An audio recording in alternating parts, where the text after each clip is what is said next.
Okay, in this lecture, we're going to talk about energy metabolism. So let's start with some basic definitions. Energy, in its most basic physical definition, represents the capacity to do work. Well, what's work? Work is one form of energy. It's often mechanical or chemical in terms of humans. Can you think of any chemical energy systems? We also have power, and this is the speed at which work is done. And finally, bioenergetics. This is the process of converting food into biologically useful forms of energy. Something to remember is that energy is just breaking bonds. So at our most basic form, we're using ATP, which is adenosine triphosphate. It looks like this. We have an adenosine, and it has three phosphates, P, P, P. These bonds, especially this one, has a lot of energy stored in it. When we break this bond, we're left with ADP. Oops, P, P. Because we broke off this phosphate and we use the energy. So think about, where do we generate ATP?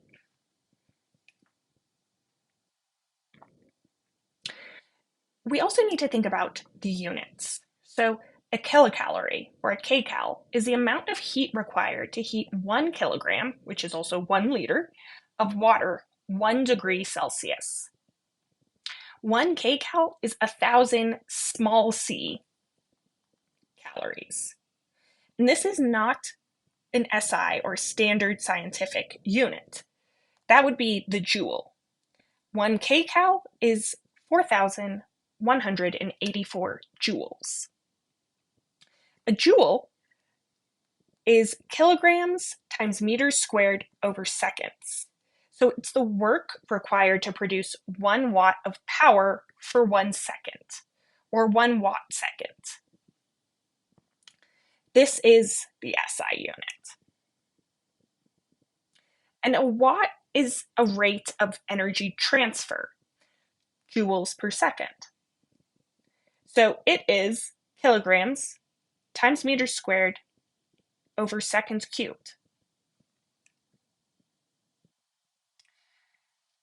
So let's think a little bit briefly about efficiency. Think about your house or apartment. Here in Laramie, the efficiency of your apartment matters a lot. So if you have a heater, but you don't have any insulation in your roof, we know that heat travels upwards. So the heat from your heater is going to travel upwards, and it's going to escape through the roof. So we want to make sure that our houses have insulation in the roof so that our heaters so that the roof traps the heat from the heater in the house and keeps us warm. This is the exact same idea of efficiency. So glucose, 1 mole of it, burned in the air produces 686 kilocalories per mole. If you don't remember what a mole is, go back to probably your Chem 1 notes. Glucose is oxidized. We know it's oxidized because we can think about our equation C6H12O6 gets broken down into H2O plus CO2. To do this, we need oxygen. This is the oxidization. Glucose oxidized and trapped in the air produces 262.6 kcals of ATP, around 36 ATPs. This process is only 38% efficient. Why aren't we more efficient? Think about the steps in glycolysis.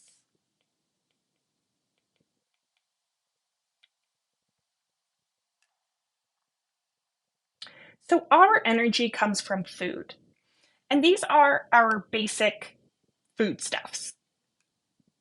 For carbohydrates, we get 4 kcals per gram, and we're the most efficient at burning carbohydrates. For fat, we get more than twice as much kcals per gram, and we're pretty efficient at getting the energy out of it. And amino acids in general, around 4 kcals per gram, and we're okay efficient. And then remembering that alcohol is 7 kcals per gram, and we don't actually really know the efficiency of that. So a quick review of our different energy pathways. Glucose, we have 2 main pathways. There's more than that, but right now we're going to keep it to just these 2. Glycolysis, which is anaerobic, and the Krebs electron transport chain, or OXPHOS. This is aerobic.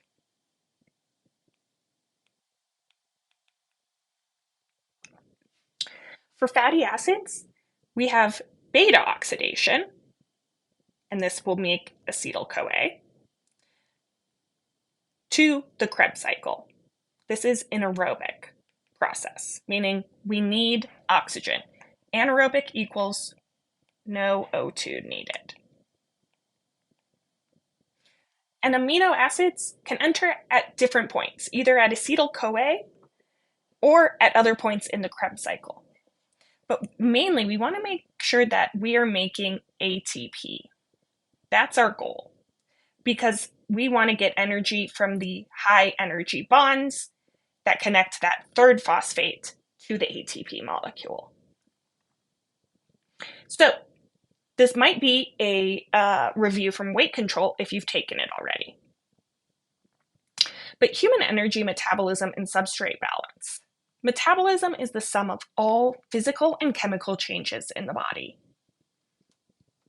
That means the transformation of food to energy, the transformation or formation of new compounds like hormones and enzymes, and the growth of muscle, bone, and other tissues. We have 2 main processes. They can be anabolic, meaning building, a constructive metabolism, or catabolic, breaking down into smaller components. I had a friend in undergrad who remembered this by saying that anabolic is Anna, a girl who builds things.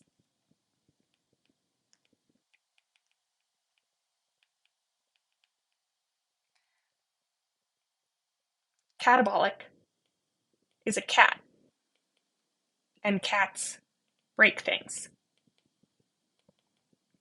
If you've ever seen a cat knock over a glass. That might not help you remember them, but maybe it will.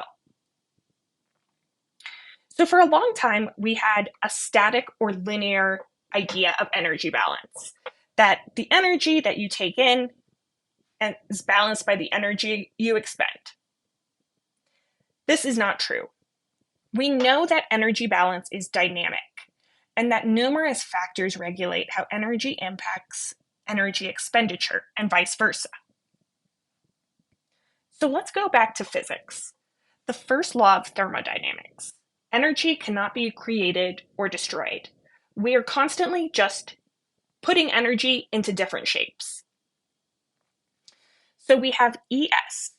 This is the rate of change of the body's macronutrient stores. EI is the chemical energy from the food and fluids we consume. This is energy in. And we have EO, which is work performed, heat lost, or heat lost to induction. I guess it's heat lost to radiant, conductive, connective. So this is out, this is in, and this is balance. So energy in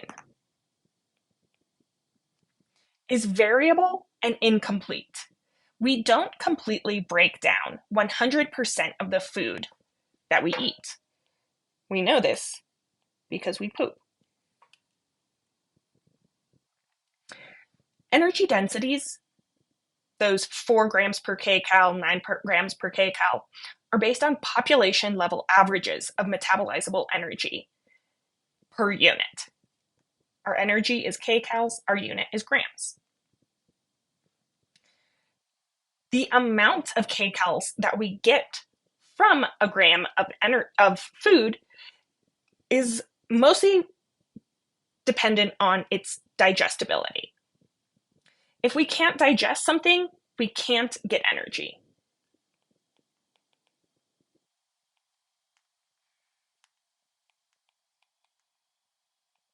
So digestion makes energy available. But things like fiber content and type are not digestible, so we don't get any energy from them.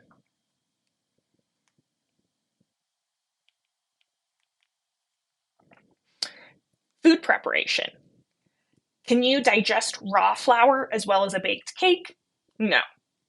Can you digest a walnut inside its shell as well as a walnut outside of its shell? No. Our gut flora, especially for things like soluble fiber, along with other foods you eat. So think about citrus and iron, vitamin and calcium, the difference between apple and apple juice.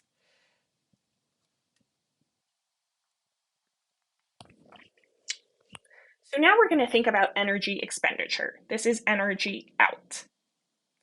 And this is different across time, both micro within a day or macro across a lifetime. We know that across a lifetime, our energy expenditure tends to decrease. Energy expenditure is made up of 3 components. The first is resting energy expenditure. Resting energy expenditure is dependent on body size, body composition, and recent energy imbalance. So the larger your body, the higher your resting energy expenditure. This includes people with obesity. They have a larger body. They're actually using more energy. We also know that lean mass increases energy expenditure. Vital organs increase energy expenditure, and there's large variability between people. The one that really gets people is this idea of energy imbalance, because resting energy expenditure is dependent on energy intake. The body will decrease energy expenditure to match energy restriction, and we'll get into that more. So let's clarify something really quick. Is it basal metabolic rate or resting? Basal metabolic rate is a perfect steady state. It's the energy expenditure per unit time for endothermic animals, and it must be measured at a physiological and psychological undisturbed state in a thermally neutral environment, in a post-absorptive state, so we're not digesting anything, and no exercise for 24 hours. On the other hand, resting metabolic rate may be a better indicator of energy expenditure, because it must be when a person is awake, post-absorptive, so not digesting anything, in a thermoneutral state, and not exercise for typically 12 hours.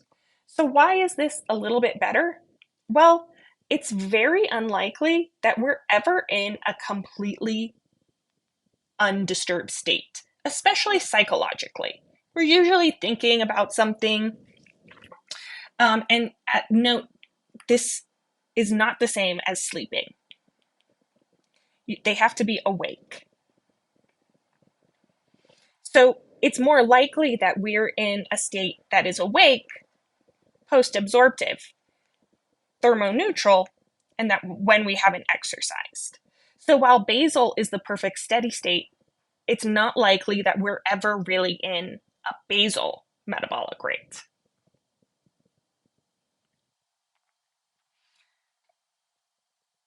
So energy expenditure can be thought of as basal or resting.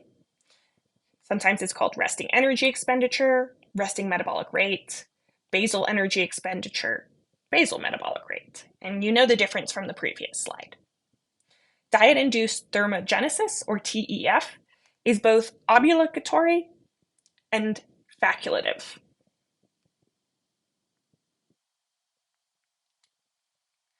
So let's think about that a little bit more. Thermic effective food means that we get the most, we use the most energy to digest protein, then carbohydrate, and then fats. We're quite good at either storing or digesting fat. So we use very little heat to metabolize it. But this is very variable between individuals. And keep in mind that TEF depends on the energy that we've consumed.